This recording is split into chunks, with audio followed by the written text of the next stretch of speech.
আসসালামু আলাইকুম।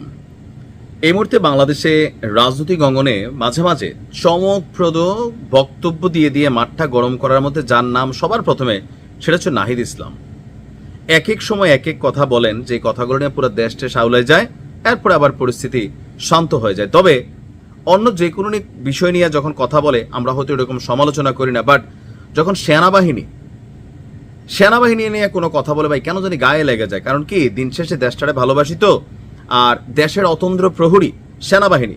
দেখেন, 2-4 জন কর্মকর্তা থাকতে পারে, তারা মিসগাইডেড হয়, ক্ষমতার কাছাকাছি যাইতে চায়, তাদের সেনা আইনে বিচার হবে, সেটার পক্ষে আমরা।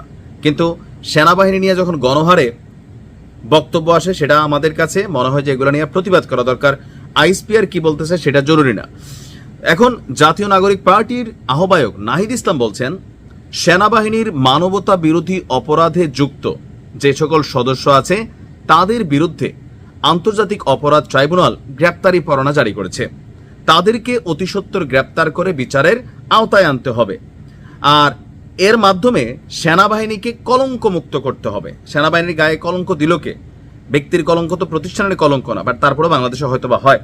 এখন তার বক্তব্য, সেনা নেতৃত্বে এ বিষয়ে সরকার এবং ট্রাইব্যুনালকে পূর্ণ সহযোগিতা করবে তিনি আশা করছেন। এটা কোনো প্রাতিষ্ঠানিক ইগো বা মর্যাদার প্রশ্ন নয়, এটি রাষ্ট্র, গণতন্ত্র এবং ন্যায় বিচারের প্রশ্ন। গতকালকে রাত্রে 10:15টার দিকে সে ফেসবুকে স্ট্যাটাসটা দিচ্ছে। এটার প্রেক্ষাপট একটু বোঝাই।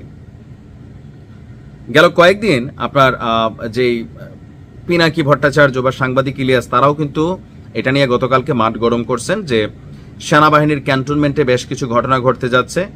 এই ডিজিএফ এর যে সকল কর্মকর্তাদের বিরুদ্ধে এখানে এই আপনার গ্রেপ্তারি পরোয়ানা জারি হয়েছে, তো সেইখানে কি সেনাপ্রধান অসহযোগিতা করতেছেন, বা যারা ঊর্ধ্বতন 60 জন জেনারেল আছেন তারা নাকি এটাকে সাপোর্ট দিচ্ছেন না। এ নিয়ে বিশেষ বৈঠক চলতেছে, জরুরি বৈঠক বসছে, সেখানে আবার তরুণ নেতৃত্বের যেই অফিসাররা আছেন তারা সেখানে প্রটেস্ট করছেন। এই তথ্যগুলো কিন্তু ভিতরের, এটা না আমরা গণমাধ্যমের মাধ্যমে পাইছি, না আইএসপিআর এর মাধ্যমে পাইছি। আপনি পাইছেন? আমি কিন্তু এখনো পাই নাই যে ক্যান্টনমেন্টে কি চলতেছে।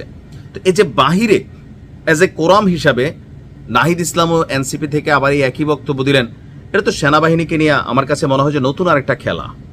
আর এই ক্ষেত্রে আমাদের প্রধান যিনি আছেন, সেনাপ্রধান, ওনার দুর্বলতা আমার কাছে মনে হয়। ভাই, সেনাবাহিনী নিয়ে একের পর এক এই ধরনের চাঞ্চল্যকর বক্তব্য, তথ্য উপাত্ত দিচ্ছে, তা আমাদের সেনাবাহিনী কেন বিষয়টাকে ডিল করতেছে না? বরঞ্চ সেনাপ্রধান বলতেছেন এরা বাচ্চা, এইটা সেইটা। মাঝে মাঝে মনে হয় যে ওয়াকারুজ্জামান তিনি আসলে ভয় পান অথবা বিপদে আছেন মনে হয়। আওয়ামী লীগের কাছেও বাটে আছেন, অনেকের কাছে বাটে পড়ে গেছেন, বিএনপির কাছে এখন একটা পজিটিভ ওনার ব্যাকআপ আছে।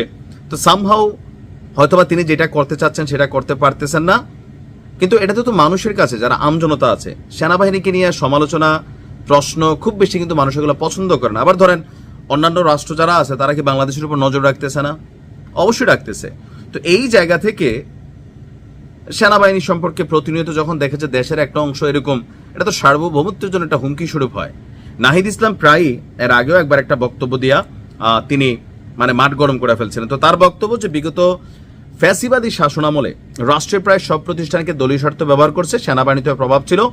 সেনাবাহিনীর কিছু কর্মকর্তা, বিশেষত যারা র্যাব বা ডিজিএফআই এ দায়িত্ব ছিলেন, গুম, খুন, ক্রস ফায়ার সহ অপরাধ করছে, জুলাই অভ্যুত্থানে জনগণের উপর গুলি চালাইছে। তো ভালো, এখন যদি আইনের মাধ্যমে গেছে, তারা যদি প্রকৃত অপরাধী হয় সেটার বিচার করবে।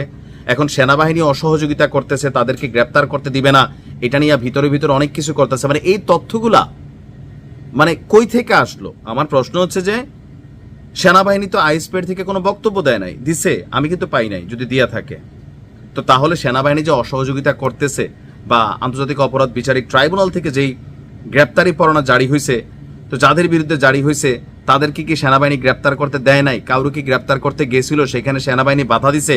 এমন কিছু তো আমরা এখনো দেখি নাই। তো তারাই যে বক্তব্যগুলো দিয়ে পুরো দেশটারে গরম করে ফেলে, আমি জানি না যেগুলোর পিছনে আসলে লাভটা কি। নাহিদ ইসলাম এখন প্রায় উপদেষ্টাদের সমালোচনা করেন। 3 দিন আগে নিজেও তো উপদেষ্টা ছিল। কি করছেন উনি?